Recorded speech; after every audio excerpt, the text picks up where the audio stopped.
Right now, there is a piece of code that is being written that could either cure your greatest illness or take your job away by Monday morning. But the most interesting thing about artificial intelligence is not the software, at least I don't think. It's the way it acts as a mirror. And when you look into this mirror, do you see AI as a savior, a tool, or a threat? Well, today we're going to explore the 6 human attitudes that will decide whether or not AI builds our future or breaks it. And I've been taking notes now for a long time, and I've categorized these attitudes into 6 of them. And I want you today to identify where you're at because it will dictate whether you thrive in this digital transformation or get left behind. And when I talk about AI building our future or breaking our future, I'm also going to be talking about the single most important thing that you must understand about artificial intelligence that will literally decide whether you lead this digital transformation or get left behind. So if you're ready to kick off season 9, let's go. Welcome to the Brian Wright Show, a podcast that transforms the lives and businesses of all entrepreneurs, but dedicated to doctors that own their own practice. And now your host. He's a husband, father of 2, founder and CEO of New Patient Group and WrightChat, and a business consultant and speaker for Invisalign, OrthoFi, and others. Brian Wright. Hey everybody, welcome inside the studio to the very first edition of Season 9. If you're watching on YouTube, hey there. If you're listening on all the audio experience channels, hey there to you as well. You all have my word that this is going to be the best season yet. There's multiple reasons for that, and I'm going to talk about it here in just a minute. Some questions that I have had. I'm going to kick this off with a little homework, if you will, set us up for success. I have had a lot of questions as I have been around the country speaking by people since I changed the name from the New Patient Group podcast to the Brian Wright Show. I have had a lot of questions from executives with Align, from OrthoFi, from Dental Monitoring, from many other companies, as well as reps are like, hey, are you leaving us? Are you trying to go outside the doctor industry, the orthodontic industry, the healthcare industry? What's going on? I said, no. I'm not going anywhere. Our niche is still doctors that own their practice, the private practice owners. And that's still our niche. It's always going to be our niche. We are not going anywhere. I changed it for a couple of reasons. One, I have multiple companies. So calling it the New Patient Group podcast, when I also have WrightChat, I've recently bought an AI company and I'm going to be doing more and more stuff with that. It just didn't make sense to have it called the New Patient Group podcast when I have several companies. So that's one. Two, I don't want a name of the podcast to automatically turn off entrepreneurs that this podcast helps tremendously. It doesn't matter what kind of business you have, what you sell. As many of you all know, what I teach on here is you are all a people first business, no matter what you sell. So what we talk about on here can help every entrepreneur on the planet, and it does, as we have many different business owners, entrepreneurs that listen to this show. Now, if you're new to this podcast and you're not a doctor, I am still talking to doctors on this podcast. That is not going to change. I always bring the topics back to the private practice owner, or really any doctor, whether you're private practice or not, but this certainly is dedicated to the private practice. These topics will all relate back to the practice, the business environment, right? But anybody that has any imagination whatsoever can get helped. This podcast will help. So I was telling these people, I just don't want a restaurant owner to see New Patient Group podcasts and automatically not click on it, thinking that it's not going to help. All right. But just as the new intro from season 9 talks about, you are our niche. You are our family.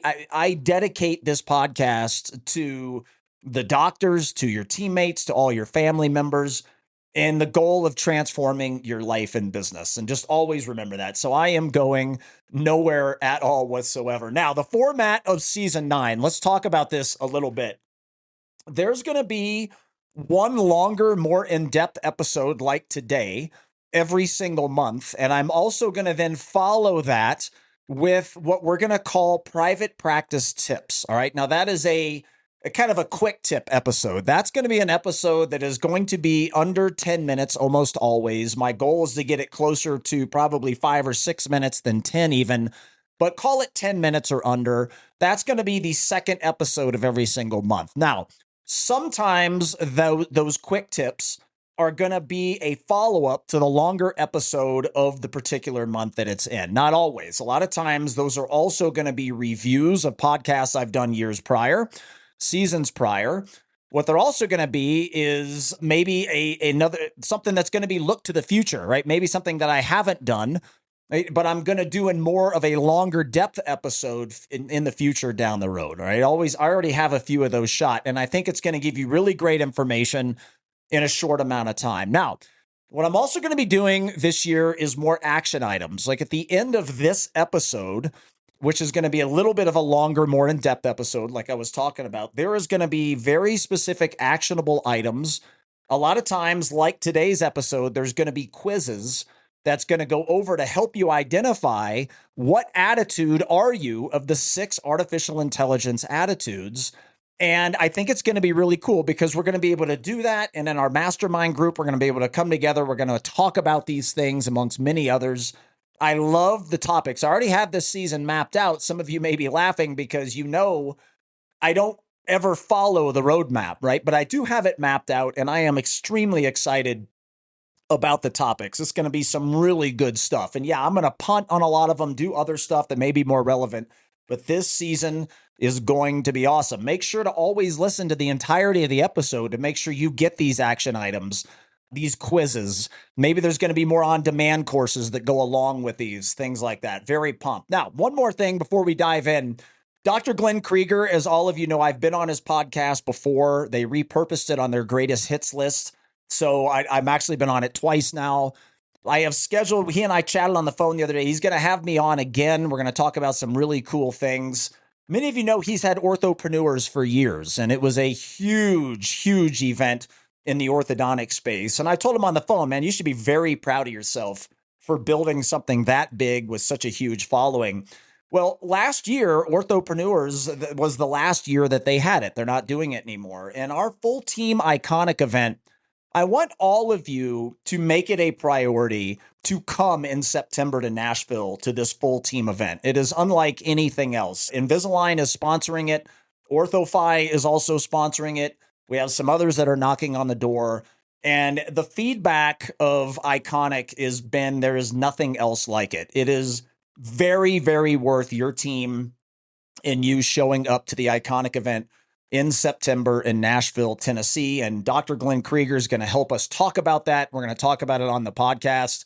I'm going to be on mid-January, if you will, in his podcast. I don't know when it will launch, but that's when we're going to record it. So a lot of really, really cool things happening, and wanted to kind of give you that framework. And now it's time to dive in. The 6 artificial intelligence attitudes and learning to lead the AI revolution.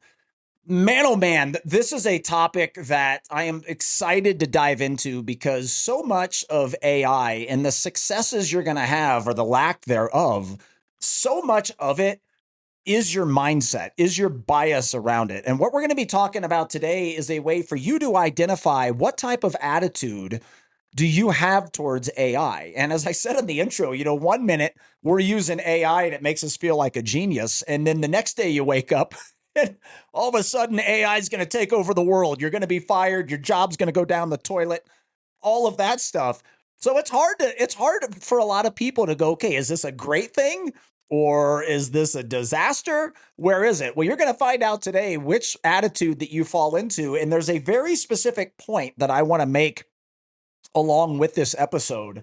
And this episode could easily be a 6-part series, but I just decided not to. We may revisit it later on.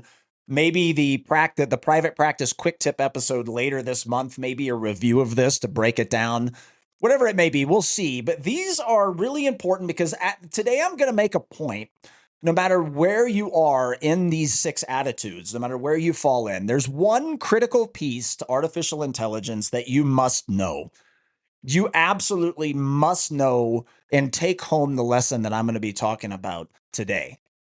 And that's really where I want to start today. And then we're going to be diving into these 6 different attitudes. My neighbor, Mike, you have heard me mention him on this podcast before.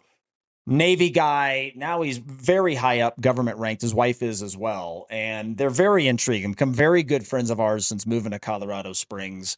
and really intriguing careers. I love picking their brains on a lot of stuff. We talk leadership and a lot of stuff. And many of you out there know how much I love to fly planes and how into it I am. And something that is really neat, but it will show you how scary AI is and how much it's taken over cockpits, is on the fighter jets coming into the aircraft carriers. He and I were talking one day and he brought this up to me. I actually didn't know this. I knew AI just from flying my own planes and looking at commercial jets and things like that. I understood this, but he mentioned to me something that is like, I can't even believe it, where the fighter pilots now coming in on the aircraft carriers, if you're coming in weather, right? IFR conditions, you're coming in the soup, you can't see anything, you're embedded in clouds. The military pilots, the Navy pilots, now hold on to the handlebars up on the roof of the planes, and they are forbidden to touch anything in the plane, meaning that the artificial intelligence does 100% of the work outside of the communication with the tower, the aircraft carrier, things like that. So the only thing the pilot is doing, as you watch me on YouTube, is I'm holding the handlebars here. The only thing the pilot is doing is the communication piece with the tower and all of those things. Now, if the Navy pilot makes any kind of input whatsoever, they immediately lose their wings and they are grounded.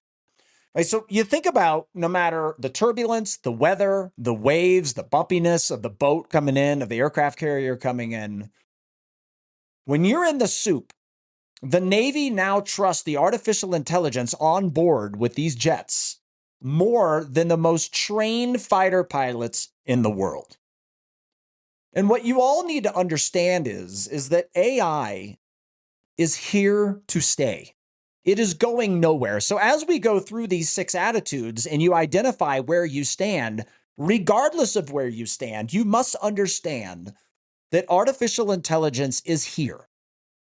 And I call it invisible AI. And I'm going to have another show on this. I actually hope it's this season because I've been wanting to do it for a while. And really the premise of invisible artificial intelligence is how it's all around us in our lives. And a lot of times we don't even understand it. It's in our cars. It's when you're watching Netflix. It's when you're doing Google searches.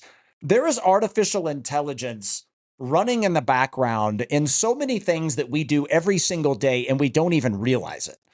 And a lot of times, maybe you fall into the skeptic or the gloom and doom that we talk about today. Maybe that ends up being your attitude. A lot of times you actually may love the artificial intelligence in this invisible world, like it's helping you, but you don't even realize what it's doing.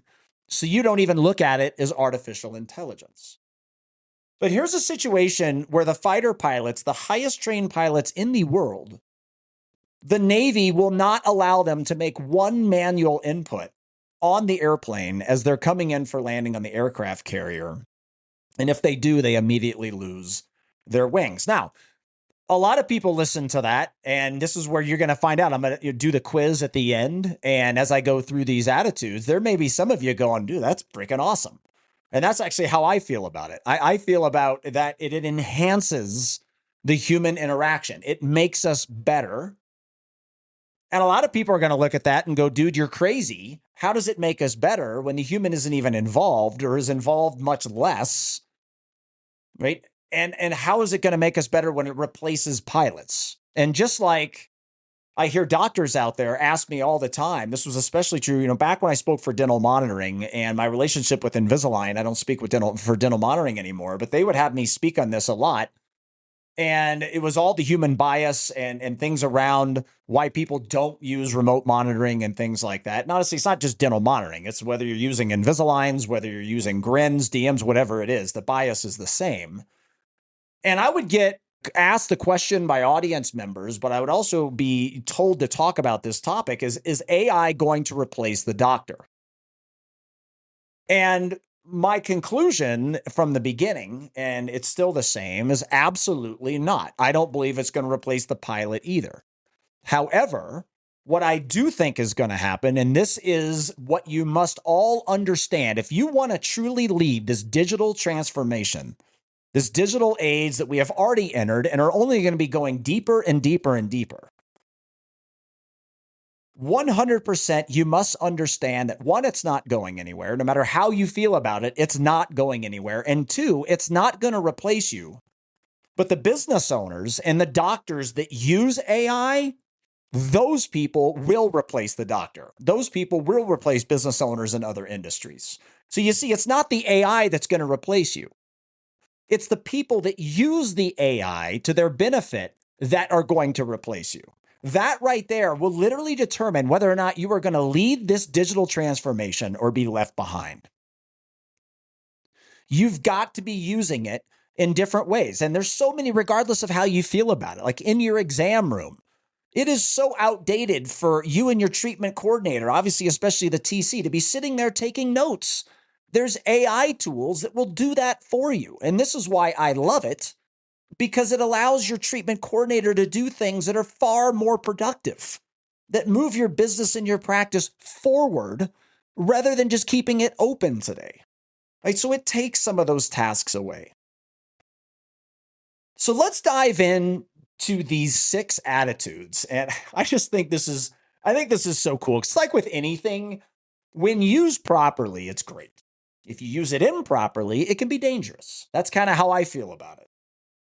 Right? And the very first one, and this is the innovator, and honestly, so the innovator and the early adopters are our clientele. I get asked a lot, like, what's the age? We hired a marketing company that's going to help us promote Iconic in September. And part of the discussion topic during onboarding with them is, who's your demographic? Is it men? Is it women? Is it younger people? Is it older people? And I said, no, it's pretty much, if you look at the bell curve, the vast majority of our clients are the innovators and the early adopters. If you're not familiar with the bell curve, you need to look it up, because it's important to run a great business. It's important to understand where you fall in the bell curve. I am going to be having podcast episodes about it in the future. I don't know if it's this season or not, but studying it is important. And the innovator typically falls in the 2.5%. It's on the far left of the bell curve, and it's about 2.5% of the population makes up the innovators. Now, about 12 to 13% of the population that sits right next to the innovators on this bell curve makes up the early adopters. Right? So you have people that are constantly creating things or constantly putting in new ideas, like Elon Musk would obviously fall into the 2.5% of innovators. Right? Now, the early adopters are ones that will jump on things right away. Right? If a brand new iPhone came out for the first time ever, they're the first ones to go buy it, and they'll stand in line for hours when they could have just shown up a couple weeks later to buy it. That kind of thing, right? Easy to understand. That typically makes up our clientele. Now, if you look at the bell curve, the majority of people that sit in the middle, it's about 68% make up the majority. They typically wait until the early adopters have bought something or done something.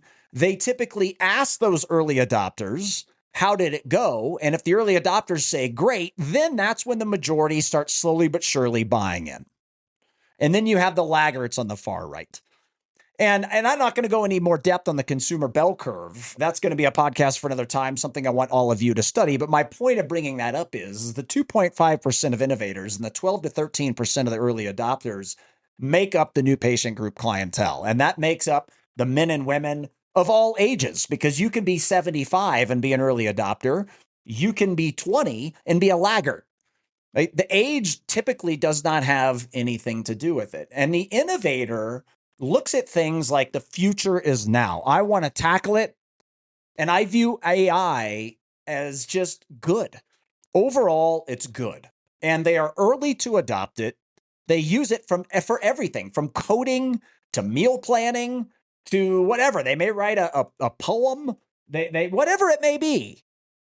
This is the innovator, and this is the bucket that I put them in. My name is Cody Wiktorski, and I own a practice in Rochester, New York. And it's hard to put into words the impact that MPG has had on my personal and professional life. I can't even imagine my work life or my office without their support and the group support that I have. It's unlike any other Facebook group or study club. I mean, these are the top 1% of thinkers. And I think at the end of the day, in order to really excel in this field that has become so commodity based and there's so much competition and there's corporate and there's private and there's all these different people that are popping up all over the place. There has to be something that differentiates yourself from the rest of the people. And MPG is really, really good about making sure that your biggest competitor is yourself and looking within to really make sure that at the end of the day, you are looking at only your business and within your four walls to make sure that there is a influx of fans that come to your practice, that it's self-sufficient, and that you're getting the most out of it, of your practice, and that translates into your personal life as well. So if your personal life is, kind of in shambles, then, I feel like MPG is also a great opportunity to find people where you have that work-life balance where you can make sure that both sides are equal and both progressing. So without MPG, it's hard to even imagine finding a group that is, able to help us in all stages as well of growth. I mean, we have people that are well seasoned and we have people that are just freshly out. So the collaboration and the mutuality between us has really helped not only myself, but my team members and those that I interact with on a daily basis. Hey everybody, Brian Wright, and thanks to Dr. Cody Witorsky for that amazing testimonial that was given at New Patient Group Iconic this past year. And make this a year, everybody, that you become a part of the biggest and best thinkers, regardless of age. We have people that opened their practice yesterday, all the way to the biggest names in orthodontics and beyond, and every stage in between. And the focus is around life and business, and the two are not separated. Never forget that. So make it a priority to come to Iconic 2026 in Nashville, Tennessee. I'm going to put the link to early bird pricing is currently going on, as well as some other goodies that you get. You're going to get some free on-demand courses, even a private coaching session. I'm going to put details so you can learn more in the link below, or come a part of our family, whether it be the coaching, the digital marketing, or the reason I founded this company was a combination of both to let us control every consumer action before and after sale. Become a part of the biggest and best thing going on in healthcare right now. I'm also going to put a link that you can schedule personally with me. I will give you a business analysis. I will go through everything and listen to your wants, your needs, and I will personally prescribe something specific that will help your practice. So you're going to be able to meet one-on-one with the founder and CEO. That's a new commitment that I have this year, is I want to meet with every single prospect to make sure you're a good fit for us and we're a good fit from you. So I want to welcome you into the New Patient Group family. Make it a priority this year. And now let's get back to today's episode. This is typically, again, why, the practices, the doctors that are using us, and this is true for businesses outside of our niche that use us too. They fall into the same one. I get asked a lot, Brian, how in the world, when you didn't even come from orthodontics, have you created a company that has the biggest name orthodontists in the industry as clients?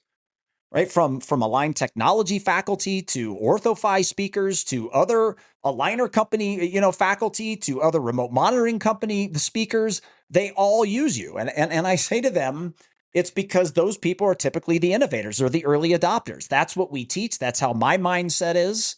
And I understand how some of this stuff would scare the hell out of people, right? If you're a laggard or you fall into the latter majority on that consumer bell curve, a lot of this stuff scare the hell out of you. But this is why a lot of times the practices that use us, they already have a lot of things going well.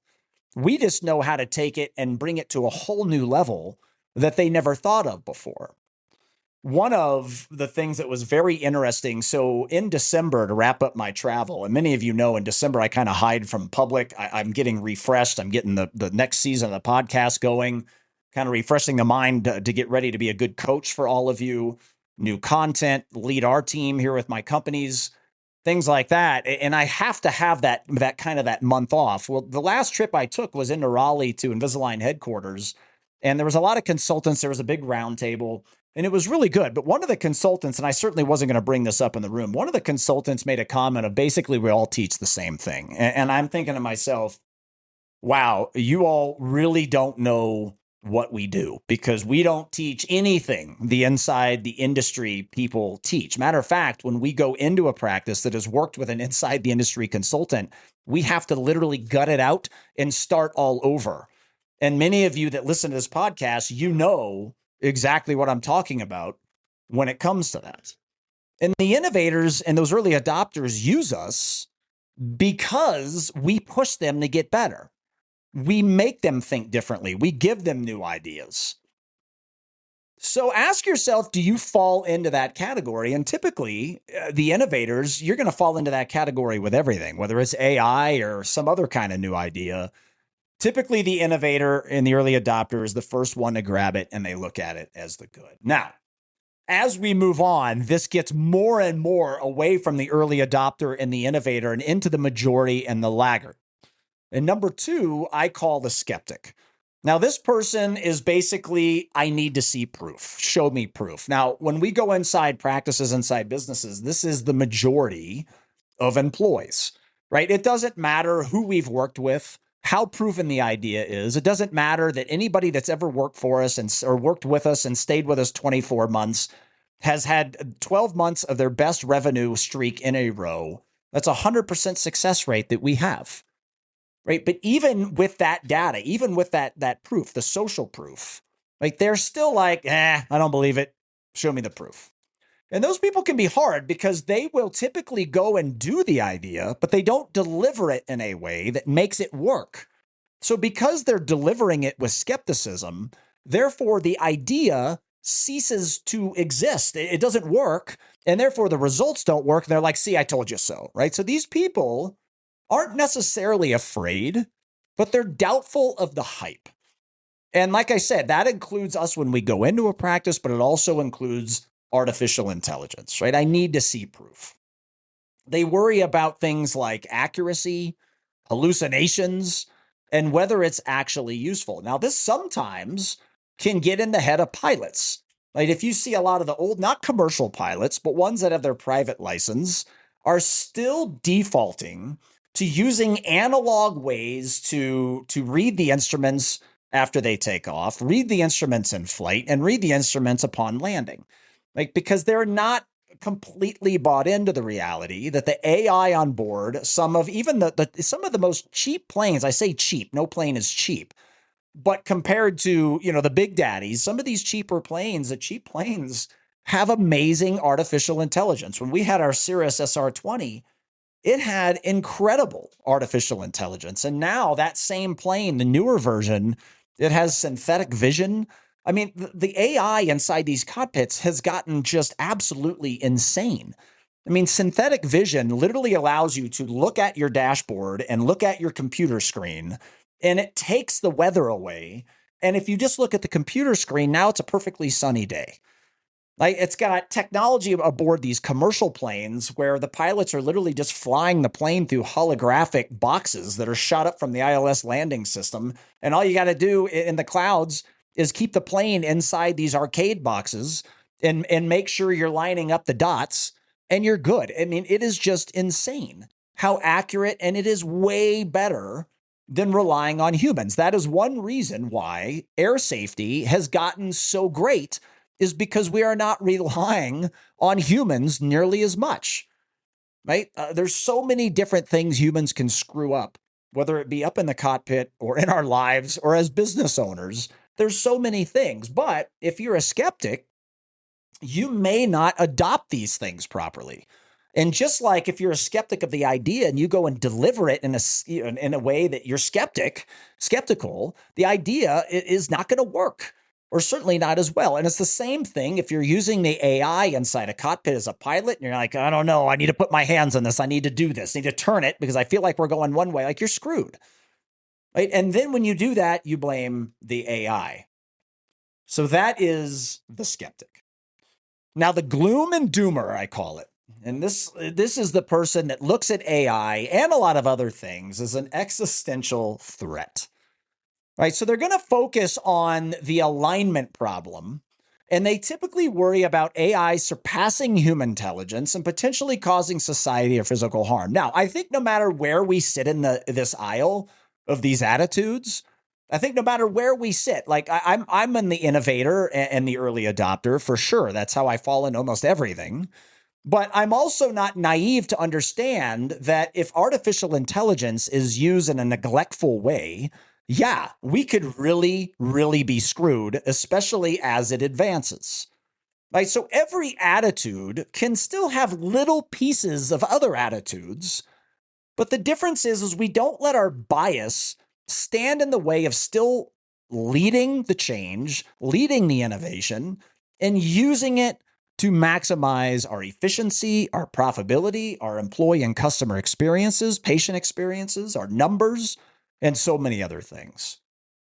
So this focusing on the alignment problem and worrying about AI surpassing human intelligence, look, in many ways, AI already has surpassed human intelligence. I've already told you ways in airplanes that it has.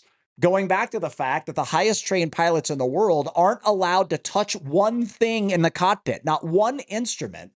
And if they do, they lose their wings. That would be a definition of artificial intelligence being better than the pilot, especially in the soup. The clouds, you can't see anything. So pilot language is they call that you're in the soup. If you ever hear me talk about that, that's what I mean. So in many ways it has, but the way I feel about it and the way I think all of you need to feel about it is AI combined with human intelligence, used together for the greater good, is how we all need to look at it, regardless of how you feel about it. Because yeah, it has passed in many cases, human intelligence. It's only going to continue to get better. It's not going anywhere. And yeah, it could potentially cause some society or physical harm when used improperly. But what about all the ways it can be used for the good? And the gloom and doomer typically leaves that part out, right? The doubt and the concern about it passing human intelligence and potentially causing society or physical harm, that bias, that thought process immediately gets in the way of all the great that it can do. And what happens if you're a gloom and doomer, as I'm talking about this today, this is also how you view many other things. So it drastically affects your leadership ability to make change happen inside your organization.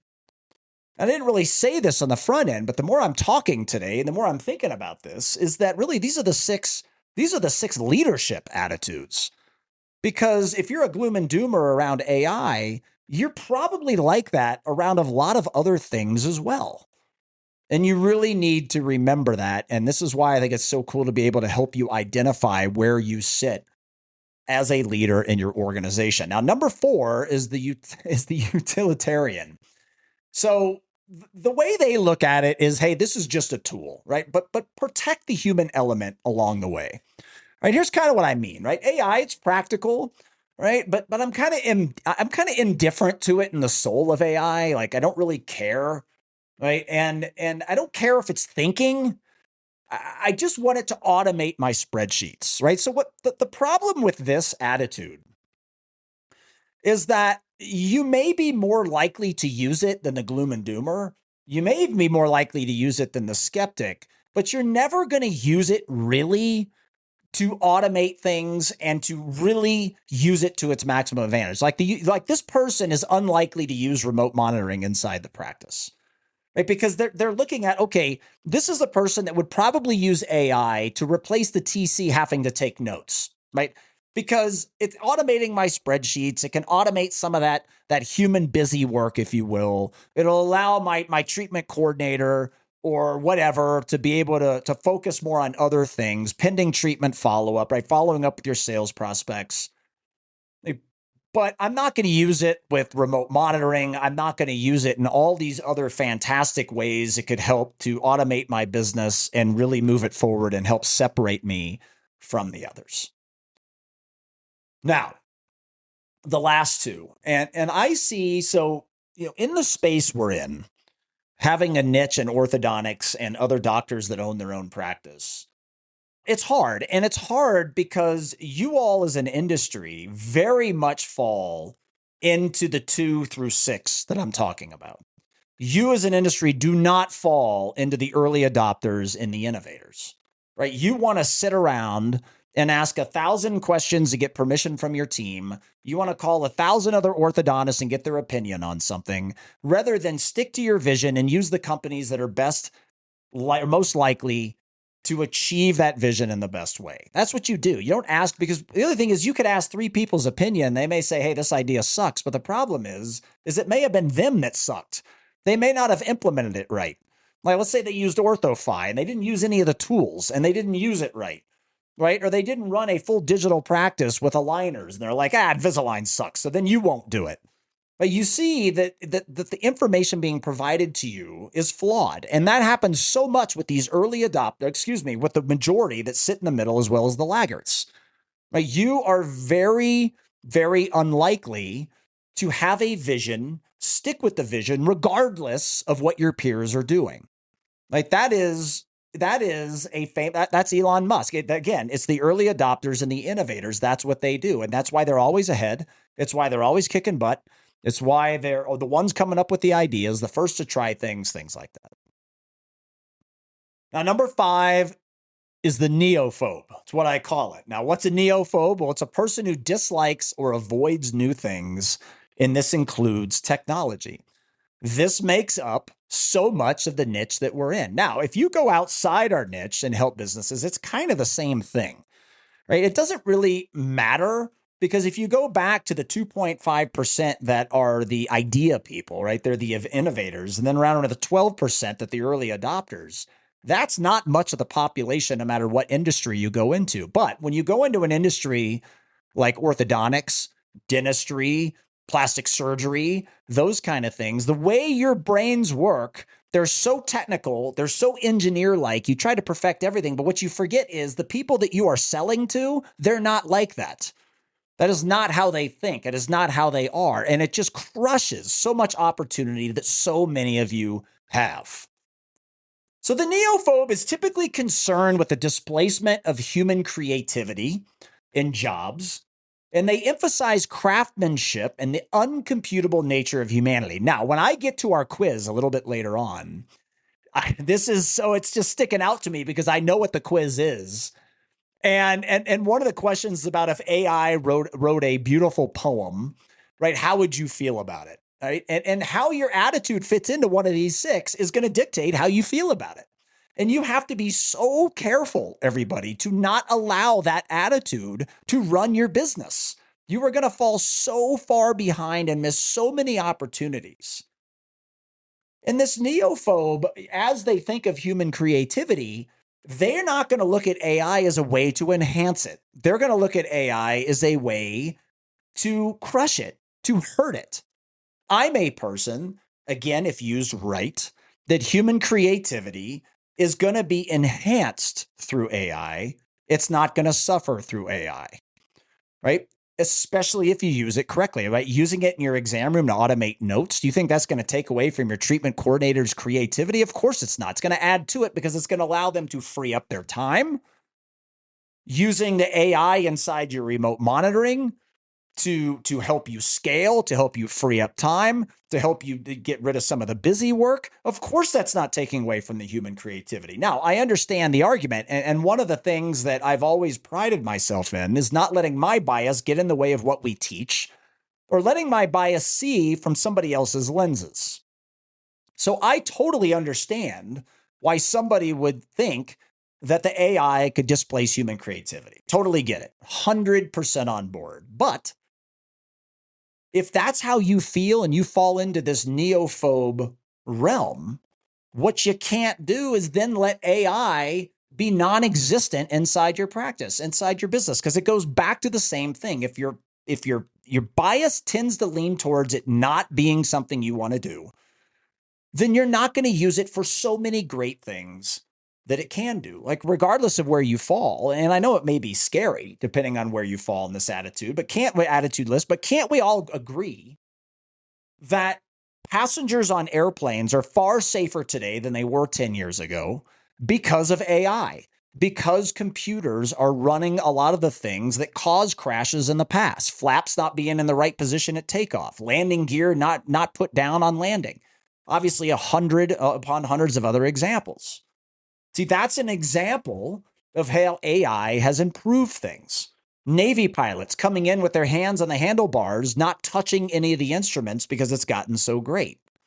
Right? It's better for these multi-million-dollar jets, for safety of the pilots, safety of the people on board the aircraft carrier. You come in and wipe out one of those things, doing the amount of knots they're coming in on landing, and they come in fast. That's why the hook is there, because of crosswind landings and the waves and everything else. You can't come in slow on those landings. Certainly not as slow as you can commercially. Now, 6 is the ethical watchdog.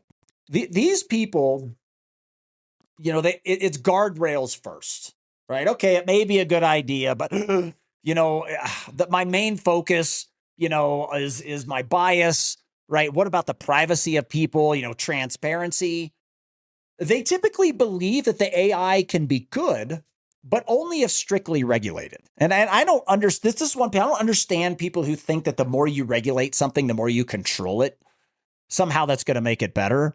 Because what typically happens, you see this in politics all the time, the more things are regulated, the more you regulate people, the more you control people, right? The less money you have, the less freedom you have, the innovation isn't there as much, the great ideas don't come out as much because you're controlled. And when you're controlled, humans are not designed to be controlled, especially the early adopters and the innovators, which are our biggest following in all industries out there, certainly in our niche in the doctor world. Right. So this ethical watchdog will wait 3 years to implement anything because they're like, I need to know this is safe. I need to know it's regulated. We see this a lot with crypto. I'm a big crypto guy, as many of you know. Right. And it doesn't need to be regulated the way the government's trying to regulate it right now because it hurts it. It hurts the price. It defeats the purpose of it. And the more it's regulated, right, the more people sell and they get out of it. And it's just a lot of, it doesn't mean that some regulation can't help it, but it also does mean that if you over-regulate it, you're going to screw it all up, right? And this is true for AI. This is true for things in our personal lives. It's like if you over-control your employees, if you over-control your kids, it's bad leadership. It doesn't equate to your kids growing up being better adults. It doesn't equate for your employees blossoming inside your office. So this ethical watchdog will try things, but they kind of go in kind of like the skeptic with a little bit of a skepticism. And their main focus is not on, okay, I want to see this succeed. Their main focus is, okay, I want to see how we can regulate it more, how we can control it more. Okay, now, just like we talked about on the front end, more action items, more quizzes, more things to do and walk away and make sure that the podcast has an even greater impact on your life, your career, and the business. So let's talk about a quiz. Now, these questions we're also going to be posting on Instagram. We're going to be putting them on X. We're going to be putting them on our website and other places as well. Mastermind group listeners, this is something that will absolutely be a topic. So we're going to go through these and you can identify to the group where you fall. But now that we went through the 6 artificial intelligence attitudes, let's take a quiz. Let's see where you fall. Question number 1 is a new AI tool is released that can do 80% of your job. Your first thought is, A, finally, I can focus on the big ideas, right? That would be an example of, or what? The innovator, right? B, I bet it's full of errors and I'll have to fix it anyway. Where does that fall into? All right, C, how long until I'm replaced entirely? So how would you answer that quiz? A, finally, I can focus on the big ideas. I bet it's full of errors and I'll have to fix it anyway. Or how long until I'm replaced entirely? All right, question number 2. When you hear about AI safety and regulation, you think, man, it's too late. Genie's out of the bottle, right? And maybe the gloom and doomer. Or you may fall into that category. B, we need strict laws to protect privacy and bias right now. Or you may fall into the area where you think controlling everything is somehow is going to do people favors. Right? Or C, as long as it makes my life easier, I'm not too worried. Right? So where do you fall in? When you hear about AI safety and regulation, you think, A, it's too late. The genie's out of the bottle. B, we need stricter laws to protect privacy and bias right now. C, as long as it makes my life easier, I'm not too worried about it. All right, question number 3. If an AI wrote a beautiful poem or painted a masterpiece, would you buy it? A, absolutely. Art is about the result, not the source, right? B, no. If a human heart didn't feel it, it isn't art. C, only if I can verify it didn't steal from a human artist first. Where do you fall in there? One more time. If an AI wrote a beautiful poem or painted a masterpiece, would you buy it? A, absolutely I'd buy it. Art is the result, not the source. B, no. If a human heart didn't feel it, that is not art. Or C, only if I can verify it that it wasn't stolen from a human artist first. All right, where do you fall into in that brief quiz? Make some comments in our YouTube videos, everybody, about where you fall into. If respond on Instagram, some other places that we put it out there, Mastermind, make sure to go through that and ready to identify yourself as we talk about this in an upcoming Mastermind session. Look, as I told everybody, AI is here to change or here to stay. You have a real opportunity to lead this digital age, but you have to understand, like I talked about, the most important piece of this is you have to be able to remove your bias, and you can't do it until you identify your bias first. And it's one of the big reasons I did this episode to kick off the year. There are so many great things AI can do for your businesses out there, your practices out there, your personal and professional lives. Right. But if your bias gets in the way, you're going to miss those opportunities. And the biggest lesson, even bigger than what I just said, is what I told you earlier, is that business owners are not going to be replaced by AI. Doctors listening, you are not going to be replaced by AI.